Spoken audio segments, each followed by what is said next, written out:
غالباً بحرین سے آئے. انہوں نے حضور علیہ السلام کو سلام عرض کیا. آقا کریم نے رخ پھیر لیا. وہ سمجھے کہ اتفاقاً ہو گیا, کبھی ایسا ہو جاتا ہے. تو جدھر حضور نے رخ پھیرا ادھر سے جا کے پھر دوبارہ سلام عرض کی. آقا علیہ السلام نے پھر رخ پھیر لیا. تو وہ بہت پریشان ہوئے, سمجھ گئے کہ حضور علیہ السلام ناراض ہیں, لیکن انہیں یہ نہیں پتا تھا کہ ناراضگی کی وجہ کیا ہے. وہ صحابہ کو پوچھتے پھر رہے ہیں کہ حضور علیہ السلام ناراض ہیں, لیکن یہ سمجھ نہیں کہ ناراض کیوں ہیں. تم بتا سکتے ہو کہ ناراضگی کی وجہ کیا ہو سکتی؟ ہمارا بڑا بزرگ, استاد, پیر, مرشد, والد ناراض ہو جائے اور ہمیں پتہ نہ ہو کہ ناراضگی کی وجہ کیا, ہم خود ناراض ہو جاتے ہیں. لیکن وہ صحابی پوچھتے پھر رہے ہیں کہ حضور علیہ السلام مجھ سے ناراض ہیں, مجھے سمجھ نہیں, تم کچھ بتا سکتے ہو؟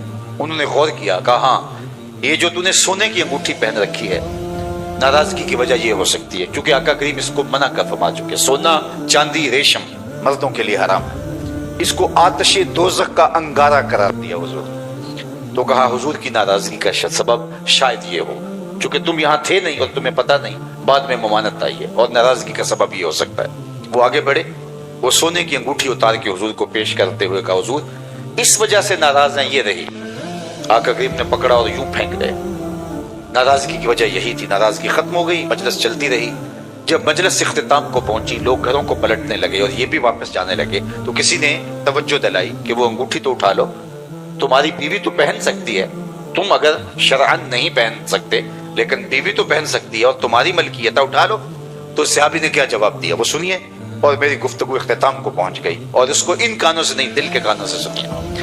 جب صحابہ نے کہا وہ انگوٹھی اٹھا لو, تو اس نے کیا کہا, واللہ لا آخذہ وقد طرحہ رسول اللہ صلی اللہ علیہ وآلہ وسلم. اس نے کہا اللہ کی قسم میں اس انگوٹھی کو کبھی نہیں اٹھاؤں گا جس کو میرے حضور نے پھینک دیا ہے. پڑی رہے, میں کبھی نہیں اٹھاؤں گا. یہ سونا ہے, ہیرا ہے, موتی ہے, جوہر ہے, پکھراج ہے, لال ہے, کچھ بھی ہے, پڑا رہے, نہیں اٹھاؤں گا جس کو میرے حضور نے پھینک دیا. میں اور آپ محبت رسول کانفرنس کے اندر یہاں بیٹھے بیٹھے سوچیں, ہم کوئی ایسی عادت تو نہیں اٹھا رکھی جو حضور نے پھینک دی ہو, ہم نے کوئی ایسی دوستی تو نہیں اٹھا رکھی جس کو حضور نے پھینکا ہو, ہم نے کوئی ایسا کاروبار تو نہیں اٹھا رکھا جس کو حضور نے پھینکا ہو, ہم نے کوئی ایسا رویہ تو نہیں اٹھا رکھا جس کو حضور نے پھینکا ہو, ہم نے کوئی ایسا انداز زیست تو نہیں اختیار کر رکھا جس کو حضور نے دور کر دیا ہو, ہٹا دیا ہو. یہ مجھے اور آپ کو سوچنا ہے. یہ محض رسمی اجتماع کے طور پہ ہم جمع ہونے کی عادت چھوڑیں, ہم محافل سے, مجالس سے سیکھ کے جائیں اور اپنی زندگیوں کے اندر ایک مثبت تبدیلی لا کے ایک نئی زندگی کا آغاز کیا کریں. ہمارے آقا و مولا نے ہمیں جو زندگی عطا کی, خوبصورت زندگی عطا کی, لقد کان لکم فی رسول اللہ اسوۃ حسنہ, اللہ اکبر, کہا کہ ایسا اسوہ چھوڑا ہے جو سراپا جمال ہے, سراپا حسن ہے. ان کے مطابق زندگی گزارو گے تو زندگی گزارنے کا لطف آ جائے گا, زندگی گزارنے کا سرور نصیب ہوگا. تو اپنی زندگی ان کے بتائے ہوئے طریقے کے مطابق گزاریں. یاری لا تو پاک نبی سنگ, اے پر پوری یاری, پھر درود قبول ہے تیرا لکھ نہ لو ایک واری.